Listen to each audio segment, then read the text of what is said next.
दोस्तों, अगर बाबा साहब अंबेडकर को किसी चीज में सबसे ज्यादा दिलचस्पी थी, जिससे सबसे ज्यादा दिल लगी थी, तो वो थी दोस्तों किताबें, वो थी पुस्तकें।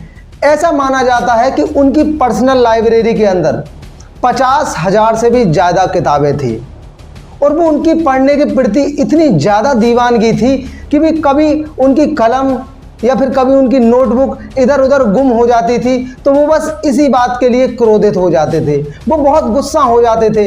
आप सोचकर देखिएगा कि उन्हें सिर्फ अगर गुस्सा भी आती थी तो केवल उनकी किताबें गुम हो जाने पर आती थी, वैसे उन्हें कम ही गुस्सा आता था। दोस्तों, ये तो सबको पता है कि बाबा साहब अंबेडकर ने संविधान लिखा, ये एक मंजिल के रूप में दिखाई देता है, लेकिन इसके दरमियान बाबा साहब अंबेडकर कितनी कटीली झाड़ियों से गुजरे, कितना उनका दोस्तों मुश्किल सफर था। उन्होंने जातिवादी रूपी गर्म मरुस्थल को सहा, उन्होंने छुआछूत की कटीली झाड़ियों को झेला, उन्होंने समाज के रूखेपन की नुकीले शीशों पर चल कर गए थे। दोस्तों, ये संविधान ऐसे ही नहीं बना। मैं तो उनके लिए यही कहूंगा कि ये फूल मुझे कोई विरासत में मिले हैं, तुमने मेरा कांटों भरा बिस्तर नहीं देखा, और जिस वक्त से चला हूं मेरी मंजिल पे नजर है, आंखों ने कभी मील का पत्थर नहीं देखा। और दोस्तों, यहां पर मैं ये भी बात बताना चाहूंगा, जिस तरीके से बाबा साहब अंबेडकर ने ये सब सहा, पढ़ाई में जो जो उनकी मुश्किलें आई थी, संविधान बनाने में जो उन्हें कटीले रास्तों से गुजरना पड़ा था, तब मैं यही कहूंगा, when the going gets tough then the tough gets going.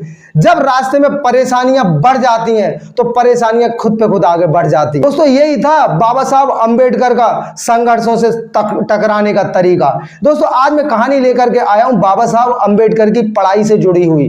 दोस्तों, बात थी उस समय की जब बाबा साहब अंबेडकर इंग्लैंड में पढ़ाई कर रहे थे।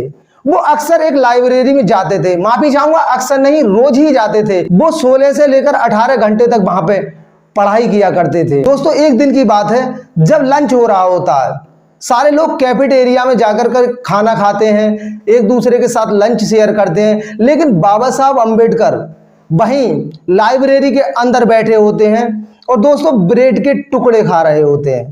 दोस्तों, उनके पास पैसे नहीं थे शायद खरीदने के लिए और वो टुकड़ों से अपना गुजारा कर रहे थे, लेकिन उन्होंने पढ़ाई से कोई भी समझौता कभी नहीं किया। दोस्तों, आपको भी यही समझना चाहिए, हमें भी पढ़ाई से कम से ही कम समझौता करना चाहिए। जब वो लाइब्रेरी के अंदर लंच के दौरान दोस्तों वहां पर ब्रेड खा रहे होते हैं, तभी लाइब्रेरियन की नजर उन पर पड़ जाती है और वो इस बात से गुस्सा हो जाता है और उनको पनिशमेंट के तौर पर कहता है कि मैं आप पर फाइन लगाऊंगा और आपकी लाइब्रेरी की मेंबरशिप को खत्म किया जाएगा। दोस्तों, इस बात से बाबा साहब अंबेडकर बहुत ज्यादा चिंतित हो जाते हैं। आपको पता ही है कि वो उनकी समाधि तो केवल किताबों में ही लगती थी, अब उनकी समाधि से भी पीछा छूट रहा था, तो वो डर जाते हैं और तुरंत ही लाइब्रेरियन से माफी मांगते हैं और सारी कहानी बताते हैं कि मेरा पढ़ने का सिर्फ एक ही मकसद है कि मैं दलितों के लिए भारत में कुछ ना कुछ हक दिलाना चाहता हूं। और इस बात से लाइब्रेरियन और इस बात से बहुत ज्यादा प्रभावित हो जाता है। और दोस्तों, आपको तो पता ही, बाबा साहब अंबेडकर की पर्सनैलिटी ही ऐसी थी कि वो जिसको चाहे उसे भी अट्रैक्टिव कर सकते थे। तो दोस्तों, यहां पर फिर वो कहता है लाइब्रेरियन कि आज के बाद आपको लाइब्रेरी में ब्रेड खाने की जरूरत नहीं है, आप चाह करके मेरे साथ जाइए और कैफेटेरिया में हम दोनों एक दूसरे के साथ खाना शेयर करेंगे।